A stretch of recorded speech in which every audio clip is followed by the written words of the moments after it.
Hello and welcome to video number 4. In this video, we're going to talk about your title and your description. So let's take what you have gathered in the previous video and let me show you how to properly create your titles and descriptions. So when it comes to creating titles and descriptions, we simply need to do what we did in the previous videos, which was the competitive research. And as you can see here, we have the videos 1, 2, and 3, the top number 1, number 2, and number 3. And of course, we have the main keywords. So we have this main keyword here. So that's definitely going to be in the title. And then of course, if you noticed, the target audience was beginners. So essentially what you're noticing here is that people are calling out the audience, and then of course they have the keyword in the title itself. And then of course you want to make sure that title, main keyword, and target audience is also going to be in your description. Now what I like to do is I like to go look at magazines in that niche. It doesn't necessarily have to be exactly, in this case, Instant Pot, but it needs to be somewhat of that genre. Now, one thing that I noticed was when we took a look at the Instant Pot chicken, you could write out something like top 6 easiest things. So instead of things, you could say chicken recipes or pot roast recipes to cook in your Instant Pot. Or you could say something like Instant Pot chicken dash top 6 easy recipes, or you could use a number. People like numbers, especially knowing that somebody gets an Instant Pot for the sake of saving time. You could say top 6 easy chicken recipes that take less than 30 minutes. Now obviously that's a little bit long, so let's head on over to Google here. So like I said, I like to use magazines. Magazines do a great job in creating titles. So as you can see here, I typed in Instant Pot magazine, and to the right you'll notice that there's Instant Pot all-time recipes. So let's just go ahead and open that in a brand new window like so. So it looks like we have to pay, but let's just go ahead and click the free sample. So we can see Instant Pot's all-time best recipes. So you could do something like all-time best chicken recipes, or Instant Pot dash all-time best chicken recipes, or all-time best chicken Instant Pot recipes. So obviously here we're not going to copy word for word because that's plagiarism, but we're going to use something different. We're going to tweak it around. What we're looking here is for headlines. So let's go back here. So it says everyday Instant Pot, 115 delicious, family friendly pressure cooker.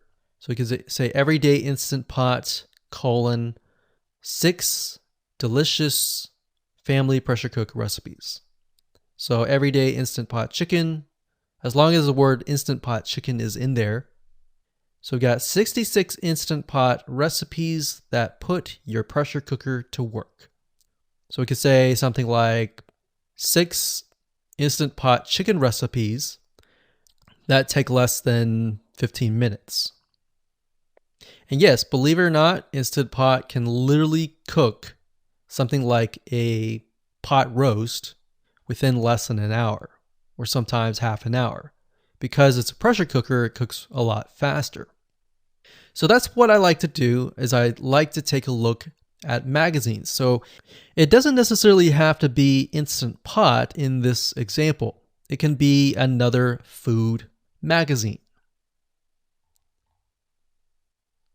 So essentially that's how to create the titles. As far as the description goes, if you take a look at what they've written here, the first one that's ranking really well, as you can see here, we've got Instant Pot 101 for beginners. So you'll notice that they are trying to target the keyword Instant Pot 101 for beginners. So they've stated that in the title, and they've also put it in the description.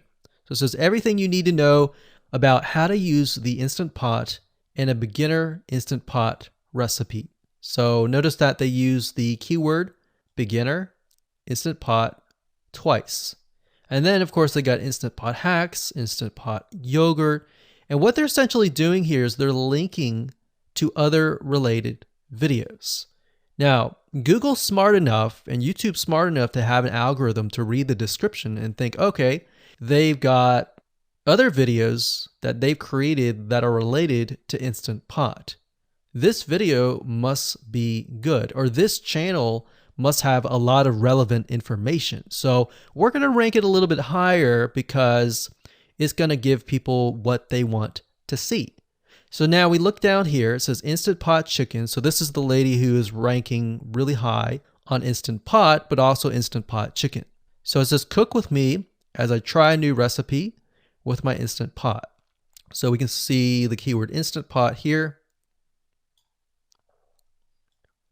And as you can see, the description is really written for the user, but it contains the keywords that are necessary. So you don't need to write something like Instant Pot Chicken or something that's just a bunch of garbled information.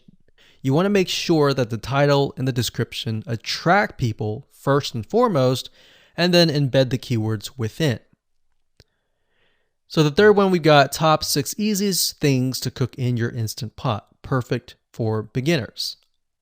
So it says, today I'm sharing with you the 6 easiest things to cook in your Instant Pot. So you can see here, the title is here, but the title is also in the description.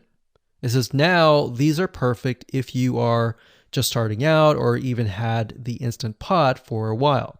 So you can see the keywords that are embedded, but it's really written for the user. And that's the way it should be, because the title and the description will actually show up in the YouTube search engine, as you can see here. So we've got the title, we've got the description.